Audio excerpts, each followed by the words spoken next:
નમસ્કાર વિદ્યાર્થી મિત્રો, આશા રાખું છું કે આપ સૌ મજામાં છો। આપણે ધોરણ 10 ગણિત ચેપ્ટર નંબર 14 આંકડાશાસ્ત્ર વિશે અભ્યાસ કરી રહ્યા છીએ। છેલ્લે જ્યારે મળ્યા ત્યારે આપણે બહુલક વિશે ચર્ચા કરેલી, બરાબર છે। આજે આપણે મધ્યસ્થ વિશે ચર્ચા કરવાની છે। ધોરણ 9માં આપણે મધ્યસ્થ વિશે ભણી આવ્યા છીએ, બરાબર છે। કેવી રીતે આપેલું હતું ત્યાં આપણે જોઈ લઈએ તો ત્યાં તમને છૂટા પ્રાપ્તાંકો અથવા તો અવલોકનો આપેલા હતા આવી રીતે કે ભાઈ 13, 17, 19, 23, 12, 28 આવી રીતે તમને પ્રાપ્તાંકો આપેલા હતા। તમને કહેતા આનું મધ્યસ્થ શોધો, બરાબર। મધ્યસ્થ એટલે વચ્ચેનું, પણ એના માટે તમારે શું કરવું પડે? પહેલા આપેલા પ્રાપ્તાંકોને તમે ચડતા ક્રમમાં ગોઠવતા યાદ હશે તો, બરાબર છે। તો કેવી રીતે ભાઈ આવશે? ભાઈ 12, 13, 17, 19, 23 અને 28 ચડતા ક્રમમાં ગોઠવી દીધા। પછી તમે શું કરતા કે n + 1/2 મું અવલોકન, એટલે કે 1, 2, 3, 4, 5, 6 છે તો 6 + 1/2, તો 6 + 1 એટલે 7, 7/2 એટલે કેટલા આવશે? તો 3.5, બરાબર છે। હવે 3.5 આમાં કોઈ અવલોકનનું નથી તો કયો અવલોકન લેતા તમે? ત્રીજો અને ચોથો અવલોકન લેતા। ત્રીજો વત્તા ચોથો અવલોકન ભાગ્યા 2 એટલે કે ત્રીજા અને ચોથા અવલોકનની તમે સરેરાશ કાઢતા। પણ કદાચ એવી રીતે થઈ જતું અહીં 7મું અવલોકન આવી જતો તો એના માટે શું કરવાનું તમારે? અયુગ્મ હોય તો n + 1/2 એટલે 7 + 1/2 એટલે 7 + 1 એટલે 8, 8/2 એટલે 4 એટલે ચોથો અવલોકન થતું, એટલે ચોથો અવલોકન 8 થાય, આની બરાબર 3 છે ને આ બાજુ 5, એની પાછળ પણ 3 અવલોકનો છે, બરાબર છે। તો મધ્યસ્થ કોને કહેતા? આપણે 19 ને કહેતા। તો આ પ્રકારે તમે અવર્ગીકૃત માહિતી માટે મધ્યસ્થ શોધતા શીખી ગયા છો। હવે આપણે વર્ગીકૃત માહિતી માટે મધ્યસ્થ કેવી રીતે શોધવું તે કન્સેપ્ટ આપણે અહીં જોવાનું છે, બરાબર છે। ચલો ભાઈ, અહીં આપણે શરૂઆત જ કરી મધ્યસ્થ। મધ્યસ્થનું સૂત્ર શું છે? તો મધ્યસ્થ બરાબર L વત્તા કૌંસમાં n/2 ઓછા CF ભાગ્યા F ગુણ્યા h। ફરીથી સૂત્ર બોલું છું, મધ્યસ્થ બરાબર L વત્તા n/2 માઇનસ CF આખાના છેદમાં F ગુણ્યા h, બરાબર છે। હવે આ L અને n/2 ને શું છે તો ધ્યાન રાખજો। L બરાબર શું છે? તો મધ્યસ્થ વર્ગની અધસીમા, એટલે અધસીમા ખ્યાલ છે, મધ્યસ્થ વર્ગનું ખ્યાલ હવે નીચે આપણે જોશું, બરાબર છે। CF બરાબર શું છે? તો મધ્યસ્થ વર્ગની આગળના વર્ગની સંચય આવૃત્તિ, સંચય આવૃત્તિ પણ અહીં શીખવાડીશ।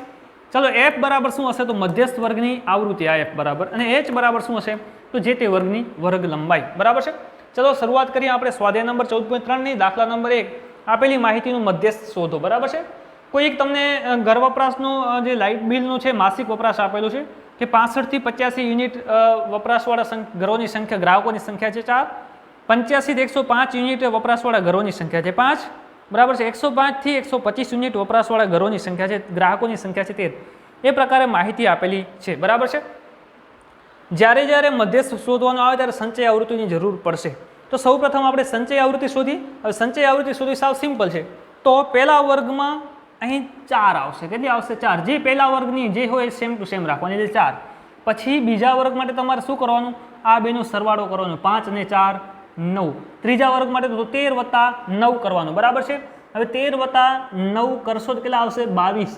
તો 22, હવે 22 વત્તા 20 કરવાનું, બરાબર છે, તો કેટલા આવશે? 42। પછી 42 વત્તા 14 કરવાનું, એટલે કેટલા થશે ભાઈ? તો 42 વત્તા 14 કરવાના છે, બરાબર છે, તો 56 આવશે। કેટલા આવશે? 56। હવે 56 વત્તા 8 કરવાના છે એટલે થશે 64। હવે 64 વત્તા 4 એટલે આવશે 68। એક વસ્તુ આમાં ધ્યાન રાખજો કે સંચય આવૃત્તિને છેલ્લા વર્ગની સંચય આવૃત્તિ અને ટોટલ જે વર્ગો, આ ટોટલ આવૃત્તિ છે બે કેવી આવશે? સરખી આવશે। ફરીથી કહું છું, ધ્યાન રાખજો। શું થશે? તો ટોટલ આવૃત્તિ અને છેલ્લા વર્ગની સંચય આવૃત્તિ બે કેવા આવશે? સરખા આવશે। તમે જોશો તો અહીં 68 છે ટોટલ n, અને અહીં સંચય આવૃત્તિ પણ કેટલી આવે છે? 68 આવે છે, બરાબર છે। તો સંચય આવૃત્તિ કેવી રીતે શોધવાની? પહેલા વર્ગની 4 એમને એમ, પછી બીજા વર્ગ માટે શું કરવાનું? આ બેનો સરવાળો એટલે અહીં આવશે, આ બેનો સરવાળો એટલે અહીં આવશે, આ બેનો સરવાળો એટલે અહીં આવશે, બરાબર છે। એનો મતલબ શું થાય તો કહી દઉં ભાઈ। તો આનો મતલબ એમ કે 65 થી 85 વાળા કેટલા છે? 4 છે। હવે આનો મતલબ એવું થશે કે ભાઈ 65 થી 105 વચ્ચે, એટલે કે 65 થી 105 વાળા કેટલા છે? તો 9 જણા છે, બરાબર છે। 65 થી 125 વચ્ચે 22 વાળા છે, એવી રીતે મતલબ થાય છે, બરાબર છે। ચલો હવે આપણે શોધવાનું શું છે? તો મધ્યસ્થ L શોધવાનો છે। તો હવે એના માટે સૌપ્રથમ મારે મધ્યસ્થ વર્ગ પસંદ કરવું પડે। શું કરવું પડે? મધ્યસ્થ વર્ગ। હવે મધ્યસ્થ વર્ગ માટે શું કરવાનું ભાઈ? તો અહીં જુઓ તમે, n બરાબર કેટલા છે? 68 છે, અહીં n બરાબર 68, ટોટલ આવૃત્તિ કેટલી છે? n બરાબર 68। તો મધ્યસ્થ વર્ગ માટે તમારે શું કરવાનું? n ભાગ્યા 2 કરવાનું। શું કરવાનું? n ભાગ્યા 2। તો ભાઈ n ભાગ્યા 2 કરવાનું મધ્યસ્થ વર્ગ માટે, તો ભાઈ n ભાગ્યા 2, હવે n કેટલા છે? 68, તો 68 ભાગ્યા 2 કેટલા આવે છે? 34। કેટલા આવે છે ભાઈ? 34। સમજાય છે?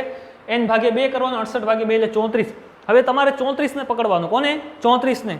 તમે આમાં જોશો તો 34 ક્યાં આવે છે? 34 આવશે નહીં, પણ 34 કઈ બે સંખ્યાઓ વચ્ચે આવશે આમાં સંચય આવૃત્તિમાં તમારે જોવાનું, બરાબર છે? શું કરવાનું કે 34 ભાઈ આ સંચય આવૃત્તિમાં જોવાનું કે કઈ જગ્યાએ આવશે. તો જુઓ 4 ન આવે, 9માં 34 નહીં આવે, 22માં નહીં આવે, 22 આગળ 34 આવશે ક્યારે? અને અહીંયા શરૂ શું થશે? 22 જણા અહીં આવી ગયા, 22 ગ્રાહકો અહીં આવી ગયા છે. તો 23મું ગ્રાહક, 24મું, 25મું, 26મું, 27મું, 28મું, તો 23 થી કરીને 42 ગ્રાહકો અહીંયા છે. તો આપણું કયો ગ્રાહક મળે છે? 34મું મળે છે. તો 34મું કયામાં આવશે? આ 42 વાળામાં આવશે, બરાબર છે? તો આ જે 42 વાળો જે વર્ગ છે એ થશે આપણો મધ્યસ્થ વર્ગ, બરાબર છે?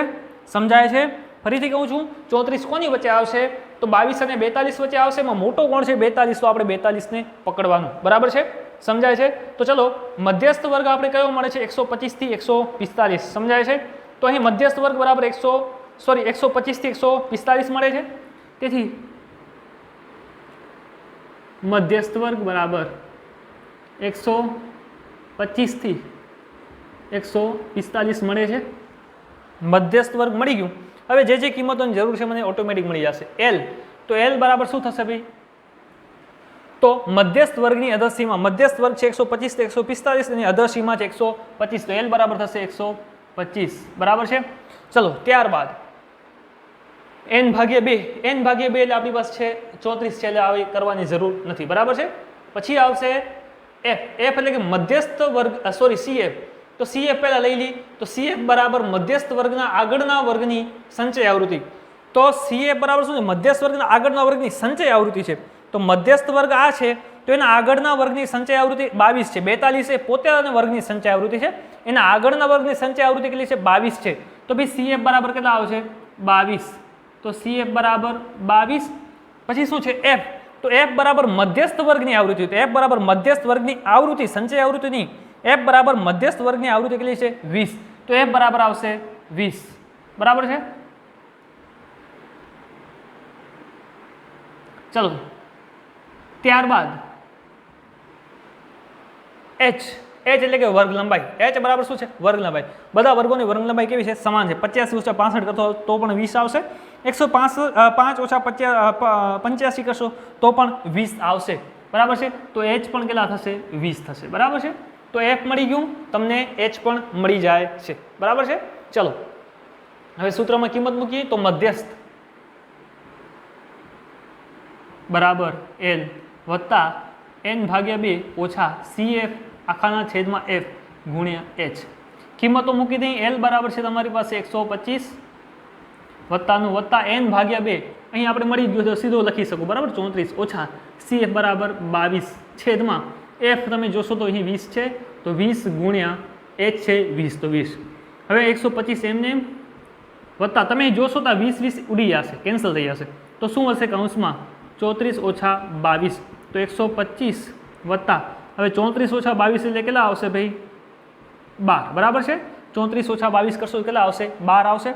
ચલો આ બેનું સરવાળો એટલે થશે 125 વત્તા 12 એટલે કેટલા થશે? 137, બરાબર છે? તો આ શું મળી ગયું ભાઈ? 137 એ મધ્યસ્થ મળી જાય છે, બરાબર છે? સમજાઈ ગયું? તો ભાઈ આ પ્રકારે તમે મધ્યસ્થને સાવ આસાન રીતે શોધી શકશો, બરાબર છે? ચલો હજી પણ આપણે એક દાખલો જોઈ લઈએ, બરાબર છે? સ્વાધ્યાય નંબરમાં 14.3માં દાખલા નંબર 5 છે, મધ્યસ્થ શોધવાનું છે.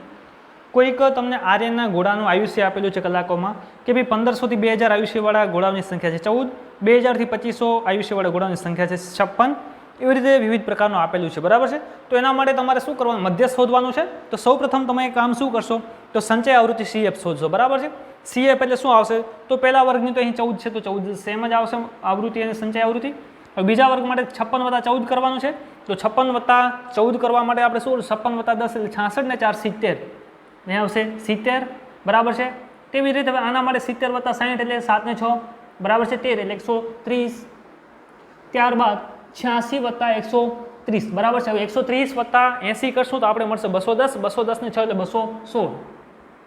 હવે 216 વત્તા 74 એટલે કે 200 ગણી આપણે 210 ગણી, 210 ને 70 થશે 280, બરાબર છે?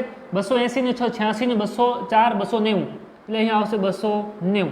હવે 290 ને 62 કરવાના છે. 290 વત્તા 60 ગણીએ તો થશે 350 ને 350 ને 2 352, બરાબર છે? હવે 352 વત્તા 48 એટલે 350 ગણીએ અને આ બે છે એમાં ઉભે નાખીને 50 થઈ જશે બરાબર છે. એટલે 350 વત્તા 50 એટલે થશે 400. કેટલા આવે છે 400. તો ભાઈ n બરાબર અહીં કેટલા થશે 400. તમે ટ્રાય કરજો આ બધી આવૃત્તિઓનો સરવાળો કેટલો થશે તો 400 થશે બરાબર છે. તો આવી રીતે CF મળશે. કેવી રીતે 14 14 ને 56 70 70 ને 60 130 130 ને 86 216 216 ને 74 290 290 62 352 352 48 400 મળશે બરાબર છે. હવે શોધવાનું છે આપણે મધ્યસ્થ. મધ્યસ્થ માટે આપણે સૌપ્રથમ કામ શું કરશું તો મધ્યસ્થ વર્ગ શોધશું બરાબર છે. તો અહીં n બરાબર કેટલા છે તો 400 છે. n બરાબર 400 બરાબર છે. તેથી n/2 n ભાગ્યા 2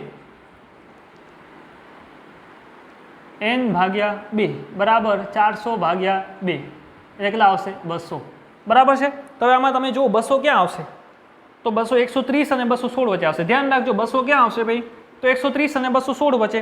તો ભાઈ 130 અને 216 માં મોટો કોણ છે 216.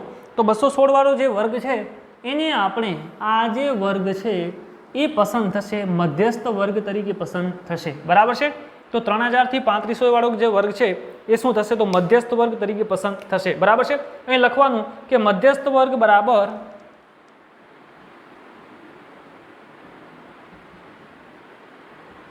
કોણ થશે ભાઈ તો 3000 થી 3500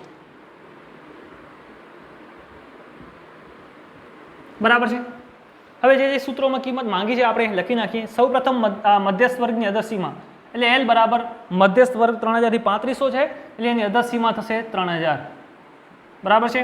ત્યારબાદ મધ્યસ્થ વર્ગના આગળના વર્ગની સંચય આવૃત્તિ CF એના આગળના વર્ગની સંચય આવૃત્તિ અહીં કેટલી છે 130 એના આગળના વર્ગની સંચય આવૃત્તિ બરાબર છે તો 130 તો CF બરાબર 130. ત્યારબાદ F મધ્યસ્થ વર્ગની આવૃત્તિ કેટલી છે તો અહીં 86 છે તો F બરાબર થશે 86 અને H બરાબર છે H બરાબર વર્ગ લંબાઈ બધાની વર્ગ લંબાઈ જોશો તો 2000 ઓછા 1500 કરશો તો કેટલી આવશે 500 તો H બરાબર થશે 500. ચલો હવે શોધવાનું શું છે આપણે તો મધ્યસ્થ શોધવાનું છે. તો મધ્યસ્થ બરાબર L વત્તા કૌંસમાં n/2 ઓછા CF અપોન F ગુણ્યા H. સૂત્રમાં કિંમત મૂકી દઈએ આપણે તો ભાઈ બરાબરનું બરાબર L કેટલા છે આપણી પાસે 3000 છે તો 3000 વત્તાનું વત્તા n/2 લોકો 200 આવે છે 200 એમને એમ ઓછા CF બરાબર છે. તો CF કેટલા છે 130 છે તો 130 આવશે અહીં છેદમાં F કેટલા છે 86 બરાબર છે ગુણ્યા H કેટલા છે 500 છે. સાદુરૂપ આપીએ 3000 એમને એમ આવશે અત્યારે વત્તાનું વત્તા 200 ઓછા 130 એટલે કેટલા આવશે 70 બરાબર છે. તો છેદમાં 86 ગુણ્યા 500 સાદુરૂપ આપવાનું છે 3000 એમને એમ રાખીએ ત્યારે વત્તા હવે 86 અને 500 માં તમે જોશો ભાગ ચાલશે કે નહીં ચાલે બરાબર છે. તો 86 ને તમે 4 વડે ભાગી શકો તો નહીં ભાગી શકાય બરાબર છે. 500 ને હવે જો 86 ને 2 વડે ભાગી શકાશે 500 ને 2 વડે ભાગી શકાશે. 500 ને 2 વડે ભાગશો તો કેટલા થશે ભાઈ 500 ના અડધા એટલે 250 એટલે કે 250 આવશે. જ્યારે તમે આ 86 ને 2 વડે ભાગશો એટલે કેટલા આવશે 43 બરાબર છે. હવે કાંઈ ભાગ ચાલે એમ છે જુઓ તો હવે કાંઈ ભાગ ચાલે એમ છે નહીં બરાબર છે. તો તમે શું કરશો ભાઈ તો અહીં શું આવે છે અહીં લખી દઉં 70 ના છેદમાં 43 ગુણ્યા 250 આવે છે બરાબર છે. એક કામ કરી શકાય કે ભાઈ પહેલાં 250 ગુણ્યા 70 કરો ભાગ્યે 43 કરો અથવા તો 70 ભાગ્યે 43 કરો પછી ગુણાકાર કરો બરાબર છે. એટલે કોઈ પણ રીતે આપણે જઈ શકશું બરાબર છે.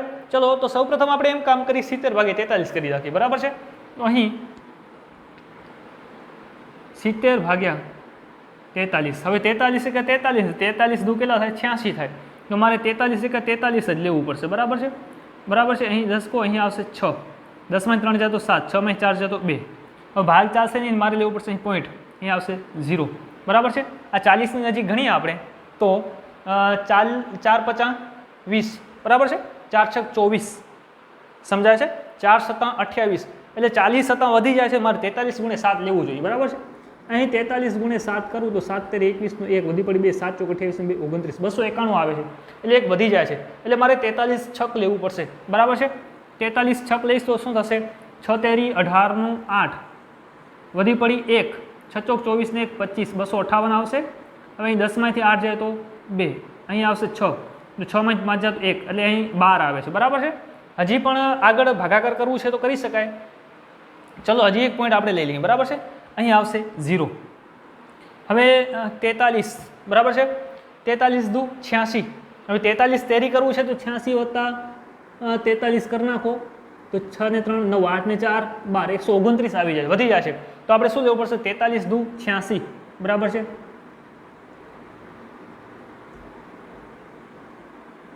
ચલો અહીં બાદ બાકી કરવાનું છે, અહીં આવશે બરાબર છે 1 અને અહીં આવશે 10 માં 6 જાય તો 4. હવે 1 માં 8 નહીં જાય તો અહીં 0, અહીં 10 કો લેવો પડશે બરાબર છે. 10 માં 8 જાય તો 2 ને 1 3 એટલે 34 આવશે. તો કેટલું? 1.62 આવે છે બરાબર. કેટલું આવે છે? 1.62. તો 3000 વત્તા 1.62 ગુણ્યા 250 બરાબર છે. હવે આને આવી રીતે લખી શકાય 3000 વત્તા 1.62 ગુણ્યા બરાબર છે. જોજો કેવી રીતે લખી શકાય, 250 ને 25 ગુણ્યા 10 લખી શકાય બરાબર છે. તો હવે 25 ગુણ્યા 10 એટલે 1 પોઈન્ટ આ બાજુ ખસકી જશે, 3000 વત્તા 16.2 ગુણ્યા 25 આવી રીતે થઈ જશે. સમજાય છે? આ 10 વડે આને ગુણાકાર કરશો 1 પોઈન્ટ આ બાજુ ખસશે. હવે તમારે શું કરવાનું? 16.2 ગુણ્યા 25 કરવાનો છે. તમે શું કરશો? 162 ગુણ્યા 25 કરશો બરાબર છે. 162 ગુણ્યા 25 અહીંયા આવશે 0. 2 ધુ 4, 6 ધુ 12 નું 2 વધી પડી 1, 2 2 ને 1 3 વત્તા 5 ધુ 10 નું 0 વધી પડી 1, 5 6 30, 30 ને 1 31 નું 1 વધી પડી 3, 5 1 5 ને 3 8 એટલે 0, 4 ને 1 5, 8 ને 10 નું 0 વધી પડી 3 ને 1 4 એટલે 4050 આવે છે બરાબર છે. હવે 4050 આવે છે 16.2 સાથે ગુણાકાર કરવાનો તો એક અહીં પોઈન્ટ આવશે બરાબર છે. તો કેટલો આવશે? 3000 વત્તા ભાગાકારનો જવાબ કેટલો આવે છે? 405 બરાબર છે. હવે આ બંનેનો સરવાળો કરી નાખો તો કેટલા આવશે બરાબર છે.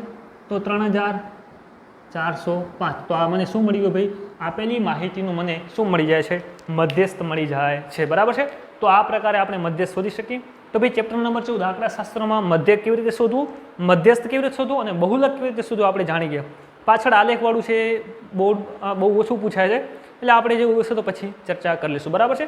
તો આ ચેપ્ટરને આપણે અહીં પૂરો કરીએ છીએ. હવે જ્યારે પણ મળશું ત્યારે નવા ચેપ્ટર સાથે મળશું બરાબર છે. Thank you.